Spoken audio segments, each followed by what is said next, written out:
Apa kabar Go dan Tata? Luar biasa. Luar biasa. Sehat-sehat terus. Alhamdulillah sehat. Waduh, mantap nih. Lagi sibuk ngapain nih kalau boleh tahu? Lagi sibuk. Kita habis badminton tadi bareng teman-teman guru biru. Ya. Oke. Sibuk apa lagi ya? Sibuk menyusun plan-plan ke depan. Iya, benar. Sebentar ke depan. Oke. Nah, ceritain dong. Oke. Awal mula kalian berdua terjun ke industri musik. Mula kita terjun ke industri musik. Awalnya tuh kita ketemu di Paskibra berdua. Terus kita ngobrol-ngobrol, ternyata kita sama-sama suka musik ya Taya. Iya. Kita suka musik, terus setelah Paskib itu akhirnya kita janjian lah kayak jadi yuk kita apa namanya? Kita cover bareng. Akhirnya kita cover. Terus setelah itu kita malah jadinya sempat bikin mini production house ya Taya. Mini production house gitu, tapi pas ngerjain production house kita merasa kayak kok kayaknya kurang ya, kayaknya kita lebih suka musiknya aja, bikin musiknya aja. Akhirnya ya udah kita bikin musik dan keluarlah lagu Maple yang pertama kali itu. Oke. Berikutnya, apa nih yang melatar belakangi lo berdua membentuk Biru Baru? Latar belakang ya, kalau latar belakang sebenarnya juga nggak ada yang menarik gimana ya. Kayak misalnya kayak karena tadi berawal dari kita emang udah suka musik, terus pada suatu hari kita iseng bikin lagu, jadi Maple. Nah, Terus udah habis itu berlanjut aja bikin single kedua, Coming Back For You, sampai akhirnya album pertama, album kedua, dan itu juga jadi begitu saja. Jadi direncanakan aja sih. Iya. Biru Baru kan genre musiknya ethnic art pop. Apa sih yang menyebabkan kalian yakin bahwa genre musik kalian itu masuk ke dalam ethnic art pop?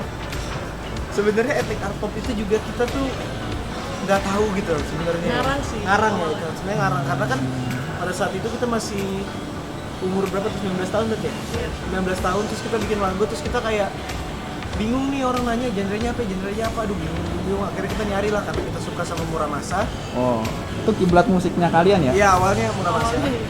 Terus kita lihat, kita cari-cari, kita riset genrenya apa sih dia, ternyata dia genrenya tuh feature bass atau art pop bukan kayak gitu. Nah, gue mau nanya nih, apa skill kalian berdua selain bermusik dan ngajakin orang-orang nyanyi bareng? Apa tuh skill kalian selain itu? Skill ya. Iya. Tapi nggak harus jago-jago banget gitu kan maksudnya. Tapi Iya, kayak iya. bisa gitu. Badminton, Badminton bisa. Oke. Bola dulu bisa main bola. menggambar. Iya, Tata Agak jago terlalu menggambar. masih menggambar. Tata jago menggambar. Gue suka sesuatu yang berbau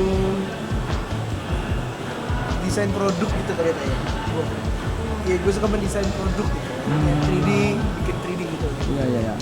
Nah, sekarang ada pertanyaan yang lain nih. Apa?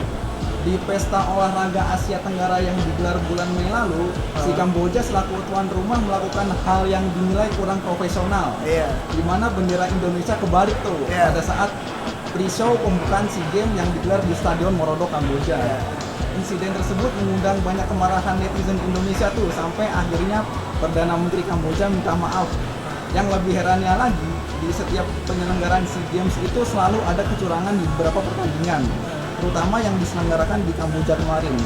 Nah, apa tanggapan kalian terkait hal ini, dan apakah SEA Games menurut kalian masih layak digelar atau gimana tuh tanggapan kalian?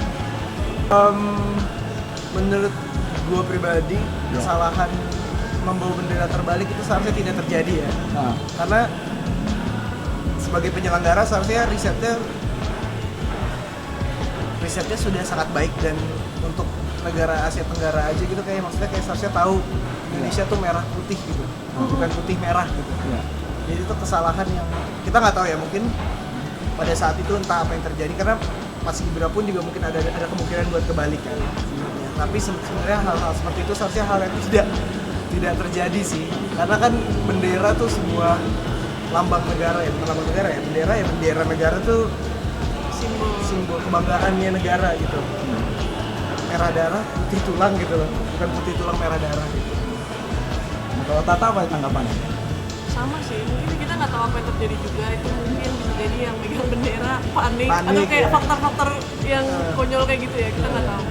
Cuma untuk kedepannya mungkin kalau acara-acara SEA Games kayak gitu ya emang seharusnya tetap patut diselenggarakan sih, karena kan itu menjadi ajang buat atlet-atlet kita juga, Iya. atlet nasional ya, negara kita sendiri atau negara luar untuk bisa berkompetisi gitu, bisa mencari duit dari situ juga Iya. kan akhirnya. Karena setiap atlet pasti harus punya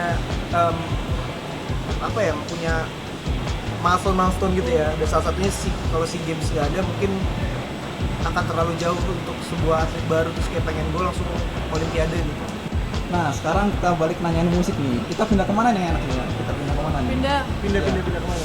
ke Ke rumput kali ya, rumput. Situ aja Iya sih. enak di rumput, kita di rumput. Kita pindah ke rumput. Yes. Bang, jadi ini bukan sedih, mau jadi apa? Oh iya ketinggalan. Sendalnya ketinggalan. Iya. Si, Iya aja. duduk aja ya, sambil duduk nih. Kita sore-sore enak nih, sore-sore. Waduh. Nah, buat Kak Tata nih, Hai. lo kan juga seorang drummer ya, sampai lagu-lagu dari Justin Timberlake, The 1975, sampai lagunya Nicky Zevania juga pernah lo bawain tuh. Apa sih yang membuat lo akhirnya bisa nyanyi sampai berkarir di Biru Baru? Awalnya sih emang gue kebetulan belajarnya main drum dulu, jadi gue emang bukan lebih besar latihan nyanyi gitu enggak, jadi emang sukanya di drum, fokusnya di drum, sampai akhirnya alhamdulillah di 2020 gue bisa beli drum elektrik di rumah biar latihan nggak berisik. Iya. Jadi dari situ gue coba manfaatkan waktu luang untuk cover-cover iseng aja sih sebenarnya. Hmm. Cuman ya mungkin itu juga yang membawa gue sampai akhirnya ketemu Golden dan bikin Biru Baru sih. Oke. Karena kan awalnya juga gue pribadi sukanya megang percussion, Iya, benar-benar. bikin percussion, golden melody segala macam. Iya. Dan akhirnya ketemu di situ. Dan Oke. ternyata mungkin skill drum yang pernah gue pelajari itu terbawa sampai akhirnya Biru Baru. Iya. Pernah dapat fans atau penggemar yang fanatik atau aneh nggak selama Biru Baru terbentuk? Pernah nggak dapet kayak gitu? Pada aneh-aneh sih tadi sebenarnya. Mana TikTok itu. Aneh-anehnya ya aneh-aneh lucu kan. Lucu-lucu kan. Iya. Oke, masih inget nggak sih kalian gigs pertamanya Biru Baru? Ingat banget. Ingat, Kapan tuh? ingat. Kita manggung di sebuah kampus. Kita udah bawa banyak alat, terus pas kita lihat ternyata panggungnya itu cuma 2x3 kali ya? Enggak ya? Kurang lah. 2x3 bawain 2 lagu Nah. di depan orang-orang yang lagi senam pagi. Oh iya. Senam pagi, itu adalah panggung pertama kita ya. Nggak masalah tuh senamnya udah kelar dan senamnya tuh juga sebenarnya di sebelah kanan. Oh, iya. Jadi panggung kita tuh ngadep ke lapangan kosong, panitia cuma lewat-lewat. Iya. Gitu sih itu pertama kali. Perubahan apa aja sih yang kalian rasakan setelah Biru Baru dikenal banyak orang seperti sekarang? Perubahan apa ya? Enggak gitu banyak sih sebenarnya perubahan. Maksudnya kita untungnya juga mendapatkan teman-teman pendengar yang ternyata juga menerima kita apa adanya ya, tidak harus muluk-muluk untuk menjadi seperti apa. Jadi paling perubahannya lebih ke kayak ketika kita kemana tiba-tiba ada orang yang bilang kayak gue dengar musik lu kayak gitu, mungkin itu kayak itu membuat hari kita jauh lebih bahagia gitu. Nah, kabarnya lagu kalian yang sejenak masuk dalam soundtrack salah satu film Indonesia tuh. Itu gimana sih cerita awal mulanya? Awalnya tuh di DM lewat Instagram, Iya. DM sama yang buat film itu juga Nah. Mas Angga. Oh, Angga Sasongko ya? Angga Iya. Sasongko. Nah. Oh, dia sendiri langsung nge-DM ke Biru Baru nanya, boleh pakai lagu ini nggak buat di film aku Beda Budi gitu. Bukan boleh nggak, tapi aku pakai lagunya ya. Oh nggak nanya ya, disitu nggak nanya. Terus kita disitu langsung excited, gila, Angga Sasongko gitu, maksudnya Beda Budi. Terus yaudah kita langsung, boleh banget kok. Oh, iya, boleh banget gitu. Terus akhirnya dia nanti akan dihubungi lagi ya, udah. Berapa bulan kemudian ternyata yang ngomongin Biru Baru langsung dari PH-nya. PH-nya. Oh, Nah itu iya. di situ mulai serius dan akhirnya kita senang banget Iya. bisa jadi soundtrack film layar lebar. Cepet banget sih, cepet banget kayak tiba-tiba kayak dipanggil. Jadi gini kita butuh ini, oke baru selesai. Tiba-tiba jadi. Oh. Ya. Oh iya, beberapa waktu kebelakang ini dunia musik Indonesia dikagetkan dengan penampilan Putri Aryani di America's Got Talent, di mana Putri Aryani ini mendapatkan Golden Buzzer dengan menyanyikan lagu ciptaannya sendiri. Dan penampilan Putri ini sangat memukau para juri dan penonton di sana. bahkan menjadi sorotan media baik media lokal maupun internasional. Banyak netizen yang terharu tuh akan penampilan Putri dan trending di 26 negara. Apa pendapat kalian nih kalau boleh tahu? Keren banget sih. Keren banget. Karena kan dia juga sebenarnya pernah Indonesian Got Talent pas masih kecil. Terus mengetahui perkembangannya dia, terus keberaniannya dia. Apalagi yang dia pernah bilang katanya, ayah walaupun aku nggak bisa melihat, tapi aku pengen lihat banyak orang. Dia kan Iya. gitu. Itu mengenyukan hati kita sih. Kadang kita yang kadang kepentok cuma karena ide, jadi merasa kayak ya ampun kita tuh gak seberapa gitu. Ada maksudnya kesulitan yang kita hadapi itu gak seberapa gitu. Sedangkan dia bisa main piano, bisa nyanyi, Nah, dan percaya diri bahkan bukan di negaranya tuh keren banget sih. oke, sekarang kita nanyain albumnya Biru Baru. Apa sih yang akhirnya memotivasi kalian untuk bikin lagu sendiri dan apa sih makna album kalian yang berjudul Selamat Datang? Awalnya tuh karena kembali lagi sih karena pandemi. Iya. Kan kita emang sebelum album Selamat Datang kan pernah bikin demo-demo yang justru bukan pakai bahasa Indonesia gitu. Cuman karena pas pandemi, karena sebenarnya Golden tuh pengen pakai bahasa Indonesia tuh udah dari lama, cuman gue belum siap untuk nulis bahasa Indonesia. Jadi Golden tunggu sampai akhirnya gue bilang ke Golden tuh, gue punya lirik bahasa Indonesia nih. Terus Golden ternyata di saat yang sama juga punya demo instrumennya. Iya. Dari situ kita buat sejenak. Oh. Mulai dari sejenak. Jadi habis itu Papa Kusia, Selamat Datang. Kita agak belakang. Nah, agak belakang. Terus kita lanjut lagi produksi yang lain. Sampai akhirnya kita merasa ini udah saat yang tepat untuk keluarin album ini sebagai bukan hanya sekedar album tapi ada jalan ceritanya. Maknanya sebenarnya itu curhatan kita selama kita pandemi sih. Kita baru merasakan pandemi itu kan, terus kayak ya isinya lagu-lagu curhatan kita aja sih itu sebenarnya isinya. Ngomongin soal curhatan, ada nggak sih lagu yang menggambarkan pengalaman cinta kalian gitu atau gimana gitu? Ada nggak kalau lagu? Belum.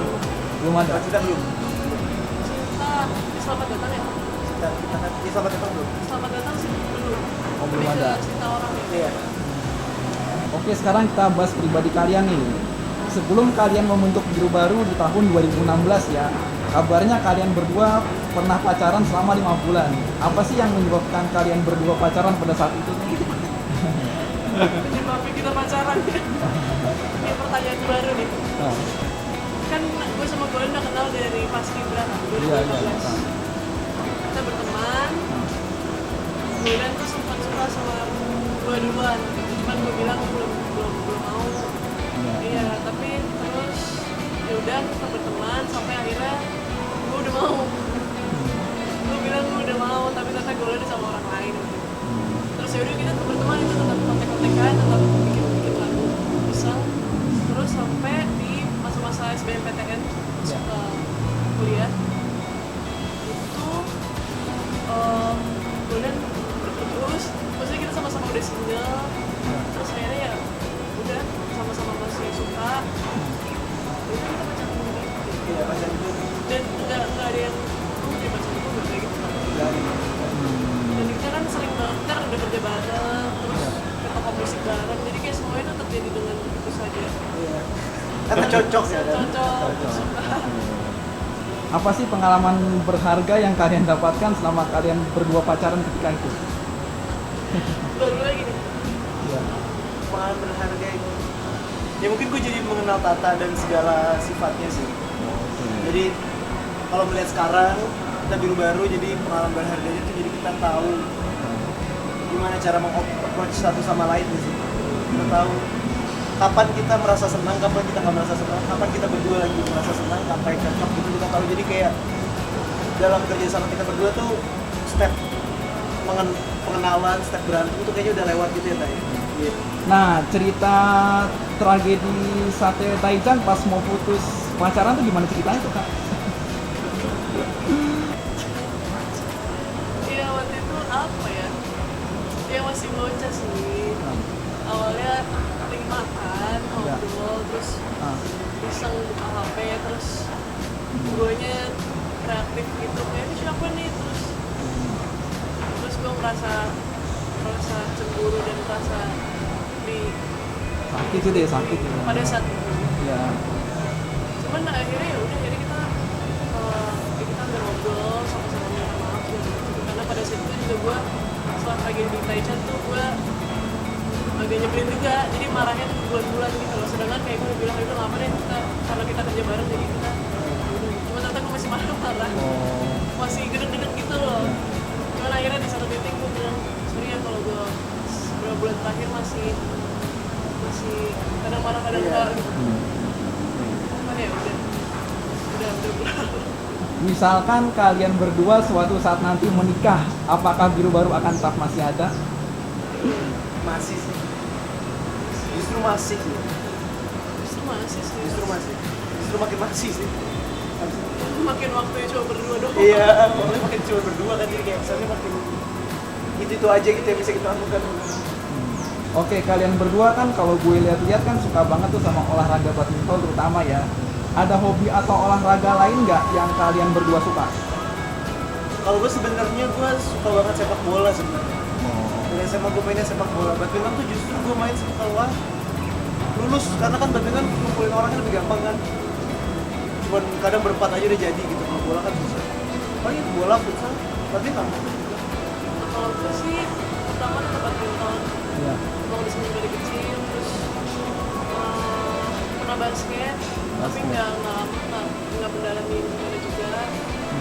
Terus pernah softball, Oh iya. tapi juga nggak lama, cuma cukup intens juga, cuma nggak. Itu sih paling.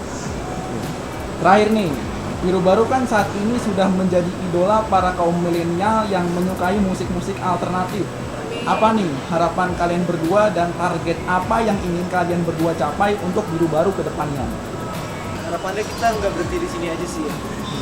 Maksudnya kita masih ada album selanjutnya dan lagu-lagu selanjutnya. Terus kita berharap juga kita bisa membawa lagu kita ke daerah-daerah yang belum pernah kita kunjungi sebagai sebuah band gitu ya. Jadi kayak kita pengen manggung di Jawa, Lampung, Kalimantan, Sulawesi, Bali.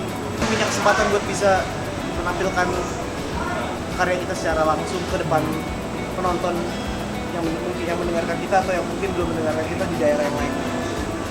Alright, Season Friends baru saja kita dengarkan perbincangan bareng Biru Baru. Oke, thank you Bang Godan, Kak Tata udah Thank you. ngobrol bareng Thank you. di Dixon Thank Production. you so much. Semoga makin sukses karyanya ya ke depannya. Amin. Makin bersinar ya. Amin.